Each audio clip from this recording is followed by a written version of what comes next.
Hello and welcome back to our Let's Level Design series. Today we're going to be finishing the geometry in our paper map. And let's get started. So the first thing we're going to do is start on the top floor of our map. Last time we finished the main floor.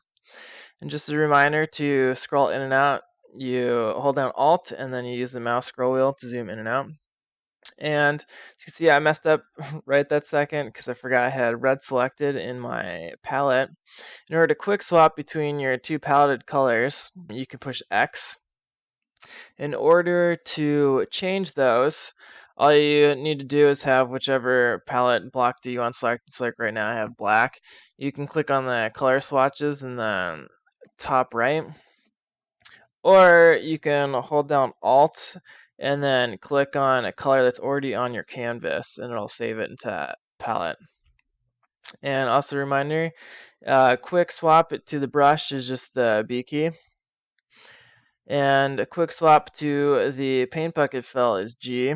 So right now all I'm doing is carrying over the geometry pieces from our main floor that we're going to also be using in the top floor. So as I mentioned before, we have those like pillars which will go from the floor to the ceiling.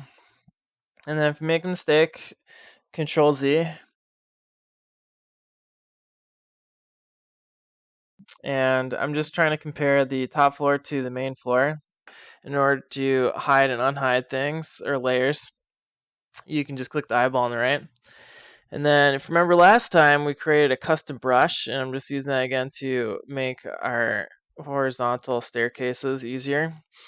And so you don't have to just click over and over again to draw it. Instead, you can just click and hold it down. And what you can do is go over to that tool on the right. It looks like a cup and has brushes in it.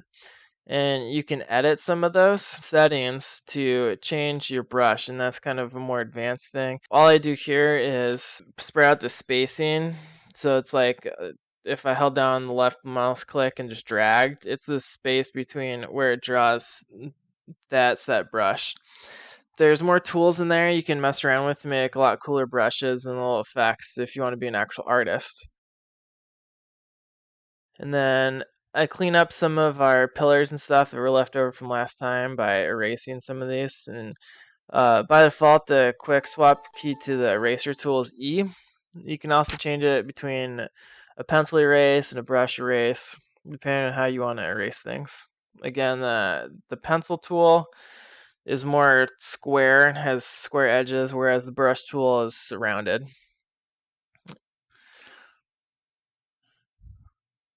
And all I'm doing here is just cleaning some things up. So remember from last time, I mentioned how I wanted to have on the left side of the map, it's kind of split level on the top and bottom of what our representation is on our paper map. So I'm just copying those two sections right now because we're going to have an upper floor and it looks exactly the same as the bottom floor. And you may have noticed that I was filling it with just drawing over it just like I did the first time with the brush tool selected, and then just drawing over the lines.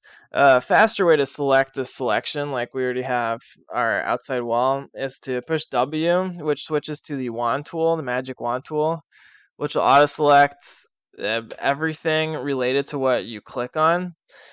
However, it selects way more than what we need.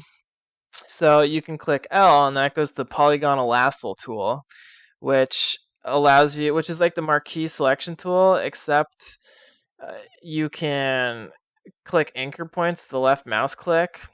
It's for more precision. It doesn't have to be a rectangle. You can do any shape you want. So I'm going to use that. It'll make it a lot easier. And then just go back to filling out some of the pillars and stuff. Didn't look super fantastic.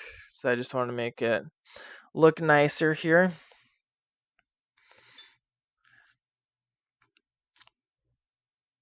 And just as a reminder, I'm using the Marquee select tool. I just mentioned it, how you can select squares and rectangles with it. The quick swap to that is the M button.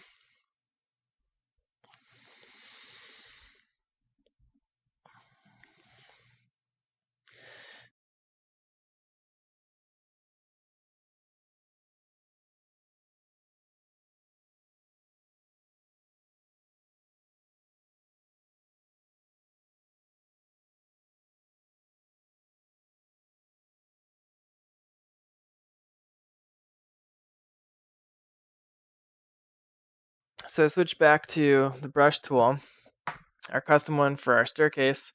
Now I had to go back and I had to edit it again so that I could spread out the spacing again for a horizontal staircase.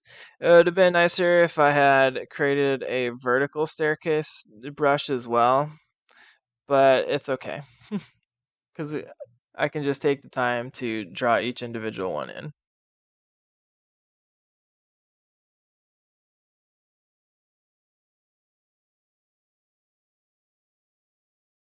And since I decided I want both the top and the bottom parts to be in the upper floor, so you gotta do that. Then last time I kind of left the right side of the map open because I wasn't 100% sure what I wanted to do with it. But I thought about it, and I'm gonna create some rooms as well as add some upper floor to the right side. It's not gonna be much, but I'm just gonna close in the right side. It's not gonna be anything too insane. And since we're gonna have this like altar type thing that the player could jump all over, it doesn't make any sense for it to be by itself. So I'm gonna add in another like crossable platform behind it so you can run out and jump out of there, and it'll probably allow the players to jump up into that area behind it on the right. And then wanted to have another staircase that leads into the bottom floor, so I'm gonna add it in near the top right of the map, and then that'll be the edge of our map on the main floor. And I just wanted to add more routes because right now, to get up from the bottom floor without this extra staircase, there's only 3 routes that the player can go, and they're all pretty close to each other. And then another thing I wanted to add in, since a lot of these rooms are really huge and open right now, I'm gonna be adding kind of more pillars or geometry into the level to kind of break up the space, so the players can walk around walls and hide from other players, and create some wall jumping opportunities just to make the entire map a little bit more exciting. However, I don't add this to every single large room, and I might not, or things might change. I might add in more because you never know right in the pre-production stage because things can change. We'll see how the playtesting goes, if it makes more sense to not have some of these walls or to have more walls. Whatever happens, happens. It's okay. It doesn't have to be absolutely perfect when you're creating your paper map. Just need a basic idea of what you want to do. So now this very far right section of the map is just going to be an upper area.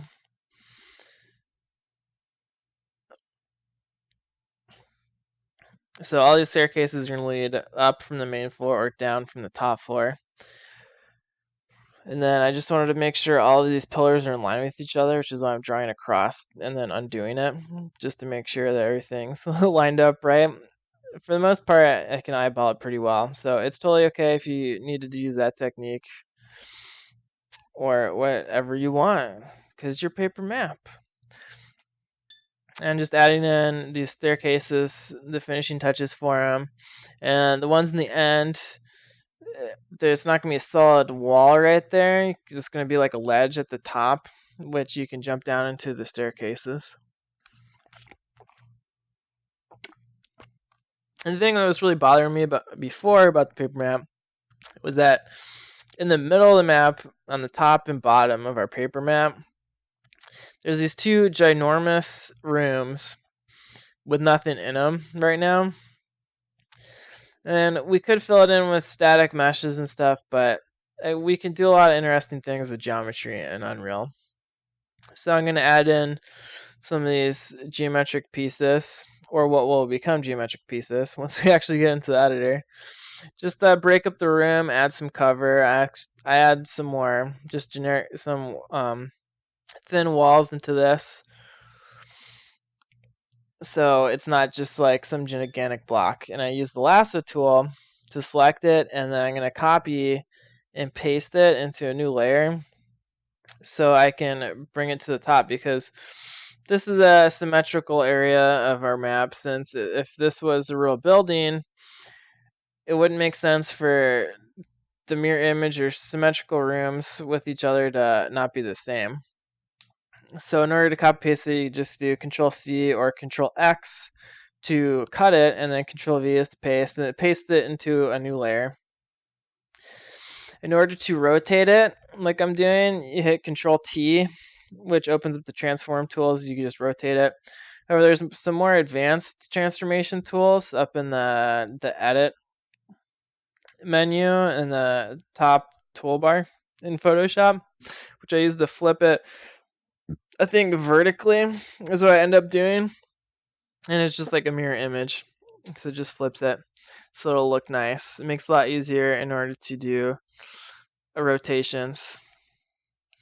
And then I just copy and cut those walls just so they're exactly the same in relationship to the walls that were already there at the end of a room. And then another cool thing you can do in Photoshop, just as an organizational tool, is you can color code your layers and folders. So my top floor I changed to orange, and my main floor I changed it to red, just so it's a visual way to keep track of all your layers. And in order to do that, you right click on the eyeball next to the left of the layer, and then you select whatever color you want. And then at this point, I was thinking about the top and the bottom of the maps again, and then it'd be cool if in the top layer there's holes that you could drop down into the bottom section, or the main floor, that kind of like split level from the main floor. So I just add some of those in, since we're having to have a kind of a cross theme going on with some of this block geometry. And since it's a temple, that's what I want to make the holes in the floor look like, just to add a little bit more interest into the map. And then we can't forget our bridge that extends across the middle of the map, because it's going to be a focal point in our level. And in order to draw that in, I go to the brush tool, and I start with 50% opacity, and then I reduce it a couple of times just to make it darker, but not as dark as a hole. So it looks more like a bridge right now.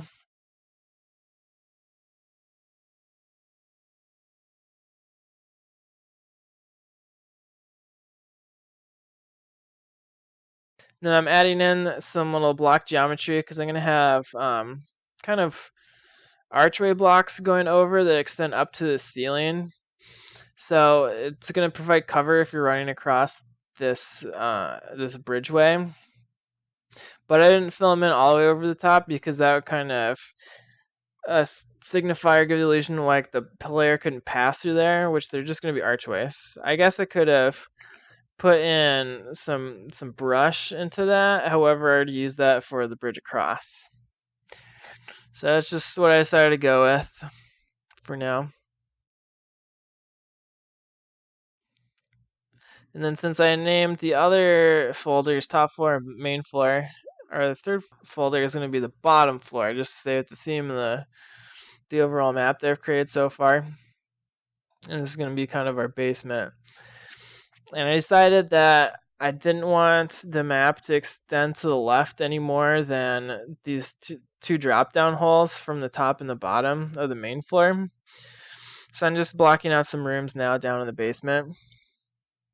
And the player's going to need to be able to get out. And since that focal point's the middle of the map where the bridge is, and there's those 3 holes in the floor that can drop down to the bottom floor, the player needs to be able to get into there. And then I was thinking about the different shapes that I could do in this bottom floor, just to keep it kind of fresh and not make every single room in the entire level exactly the same. So I'm just blocking off some things in the bottom layer to add some more exciting geometry, because you can do a lot with geometry in Unreal 4. You don't have to rely solely on static meshes or 3D models. And then since I want the map to be mainly symmetrical, I just copy or duplicate that layer that has that room in it, and we can just move it to the bottom of our paper map. So now we have our two edges of our paper map, and near the middle room we have these staircases that will lead down into the bottom floor, and we need staircases to lead up into the main floor from that section. And since you'll come from the right side into the staircases, I'm just going to make this the back wall over on the left, just to make it easier for myself. And then size is a good tool. If something messes up, just Ctrl Z, and then just search your layers. You can hide and unhide them to see what's going on, making errors if something like this happens to you. Then I decided that I'd like the players to be able to jump off of the staircases when they get into the bottom. So it's more like open. It's kind of an open floor plan. So like in the top, it's going to be a solid wall. But in the bottom floor of our level, it's going to be open once you get down there, just to open things up a little bit. Because if I left it completely closed, then players could just hide on the other side of that wall and just wait for someone to come down and just shoot them. That way it gives people coming down the floor a little bit of advantage. Advantage is not the right word. It gives them more of a fighting chance. Because otherwise you'd have to already be down in the basement to shoot someone camping the staircase. So you can kind of fight back, you can see, and also if you're in the bottom, you can see people coming down before they get down there, which gives you kind of advantage as well, even though you have the low ground.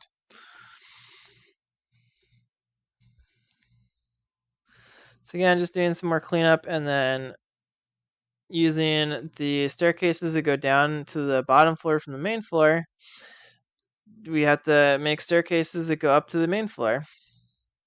So that's all I'm doing right now. And then this section is interesting because we have a solid wall dividing these two staircases, but they both lead down to the same area. So what I end up doing is I just put in these staircases on the bottom floor, and what they're going to do is lead in together. So on the main floor, there's going to be a wall dividing it, but what will happen on the bottom floor is it'll end up being kind of like a ceiling right there.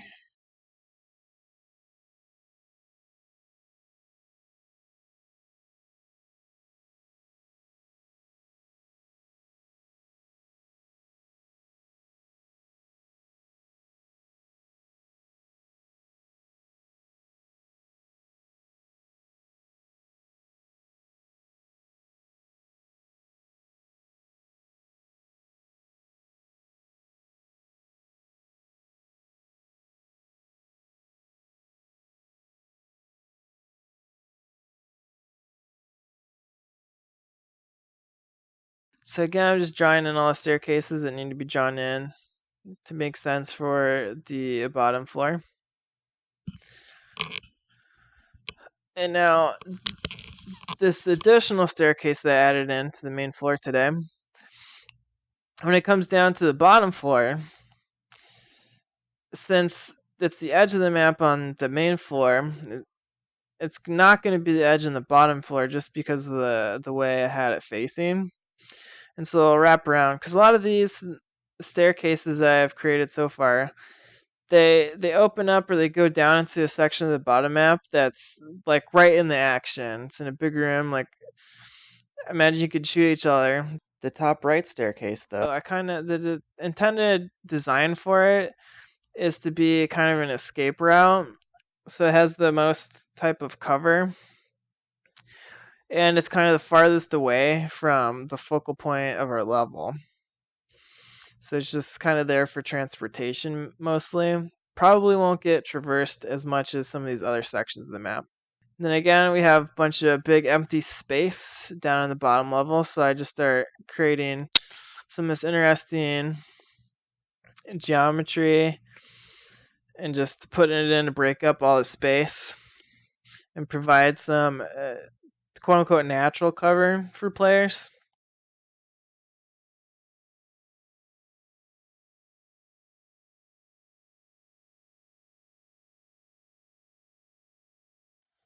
And then I took what was in the main floor, and I didn't want the bottom floor to be super gigantic.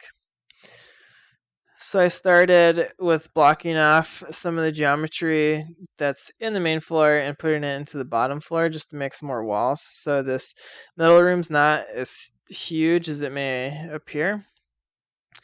And then I decided I wanted some more unique geometry down in the basement.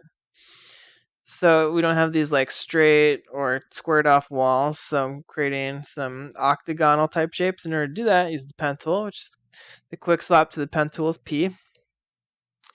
And then in order to fill it in, you switch over to the paths layer or the paths tab where the layers are located. And there's the paths tab.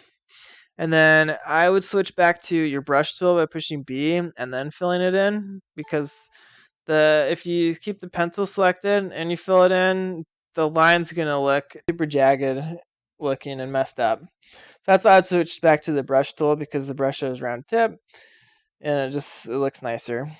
And then since I have my brush, the paintbrush defaulted to the 50% opacity, I have to click it a bunch of times. So you might not have to do that if you have it selected it was 100. But you can change the opacity to wherever you want. And if you don't already know, the opacity controls kind of the intensity of the brush tool or any of the tools. It includes the paint bucket fill, the eraser tool. So it controls the intensity. And as you can tell, at 50%, it's not. And I have it. The color is black, but it comes up as kind of a transparent black color. And that's because of the opacity. If you want it completely solid like my pencil, you'd have it at 100. And the opacity helps for blending things. And you can also change the opacity for the layers, which I do later on in the video. And it helps for more of an artistic feel. And it just helps a lot of things out. You don't have to have everything set at an opacity of 100% all the time. And then I like the octagonal wall shape down on the bottom of the bottom floor, so I kind of use that in the top right section of the bottom of our map to give a little bit more interest while not going super insane. And then I want to break up the section between the two staircases so people don't come down here and just like shoot across and turn it into like kind of a madhouse. So I'm going to add in some walls with kind of open doorways in them. And on paper, it kind of gives it a maze type effect. But I think it'll make some more fun gameplay, because then you'd be like, oh, is the person going left? Is the person going right? Like, where are people going? You can kind of get around things. And again, it adds more cover, and it makes it a little bit more interesting than just having giant geometry blocks in places like the crosses or like the octagon that I created earlier.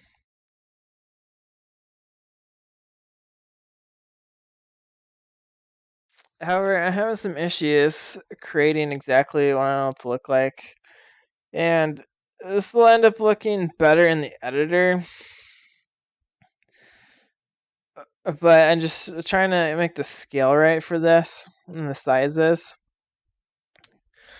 which I was having issues with, as you could tell. But it gets the general idea across. And like I said before, and I've stressed it again and again, it doesn't have to be 100% perfect, because this is pre-production. It's supposed to just give an idea of what your map's going to look like. And so scale doesn't have to be anything outrageous. Like some of these hallways, they're probably thinner than others, but everything's going to be generally the same. Like players going to be getting around, and right now you might think that ants would play in this level, but when we translate it to the Unreal Engine, we're going to be working in units based off of the player size. So everything's going to be related back to that. And the paper map is really just for a visual overview of what your level is going to end up looking like in the end. Things can change, as I've mentioned over and over and over again. And to give yourself a guide, so you're not just doing whatever you feel like when you get into the level creation. It helps guide you. Like you can always refer back to this. This is why I like making paper maps. I like to refer back to it because this is purely just what do I want the look to look, what I want the map to look like, and where I want items to be placed. And they can always change once we get into the editor, but at least this gives me a baseline for what I'm gonna end up doing. It gives me a place to start. And hopefully it does that for you too. And then I started out with this kind of diamond section. I wanted it to be similar to the octagonal shape that I just made. However, it wasn't quite working out, and I think it turned out better this way.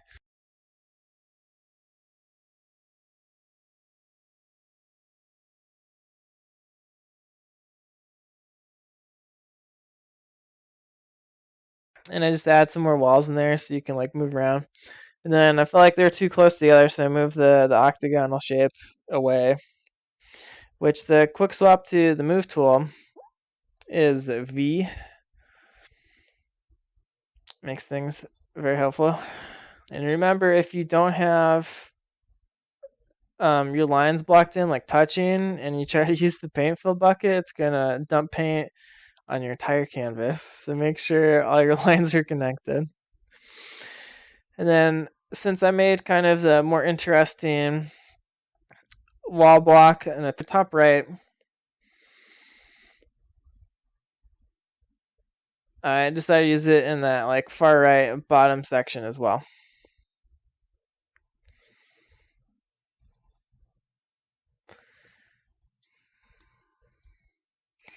What I'm doing here is just, it bothers me how this top wall isn't completely straight all the way across. Like it changes in thickness. So I'm just touching that up to make it look better.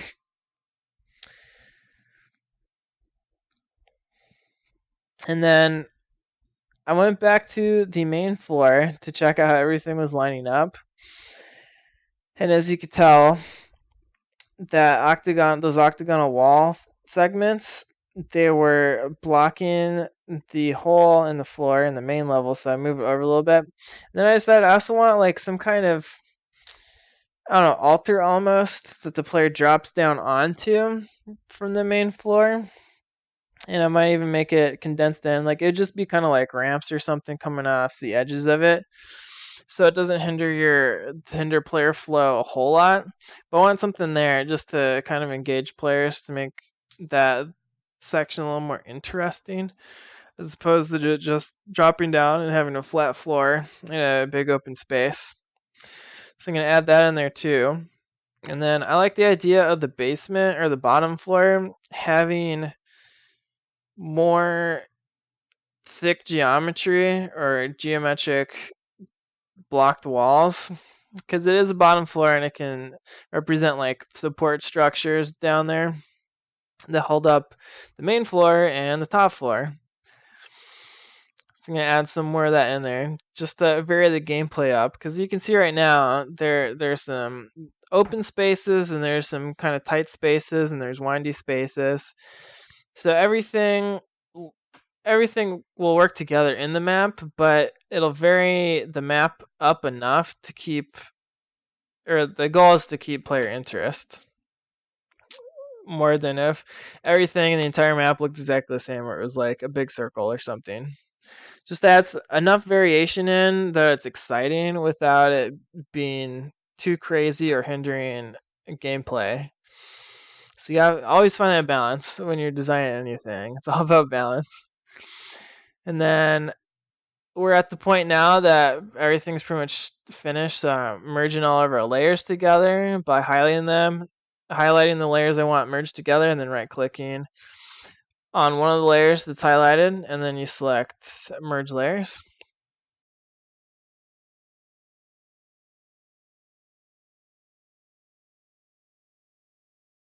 Since we have 3 different floors of our map, we need to label them. In order to put in text into the map, you can push T, or just select the text tool. It's the T over on the left. And then you just click wherever you want your word to go, and then all the editable icons, all the editing properties are in the top of our underneath the file toolbar.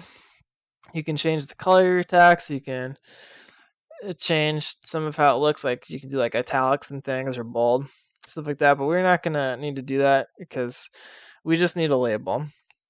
The big thing for us though is the font type, which you can see I change it between a couple of things, what I want to decide on.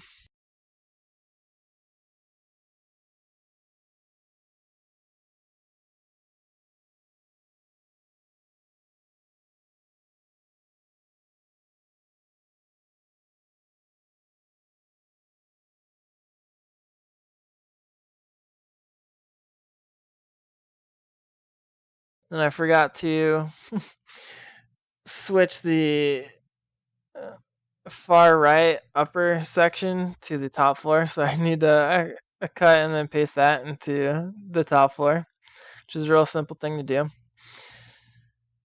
And then what we do is we can move the top floor. I want it to be in the top left, and I'm going to do that by holding down Shift, left clicking, and then just moving it to the right, which forces it to move in a perfect horizontal line, and then letting go, and then doing the same thing, but instead of moving to the left, move it upwards, and it'll make it go in a perfect vertical line, just so it's not going all crazy all over the place. And then to show where it goes on our main floor, I'm gonna add in these sharp diagonal line points to connect the edges of our map. So if someone was looking at this, they'd know exactly where this fit into our map. To do that, use the lasso tool. And then to fill it, I'm going to use the paintbrush tool because it'll make a nicer line. And since I have it at 50%, I'm going to click and drag it over and over and over and over again until it fills in nice enough into how I feel like it works.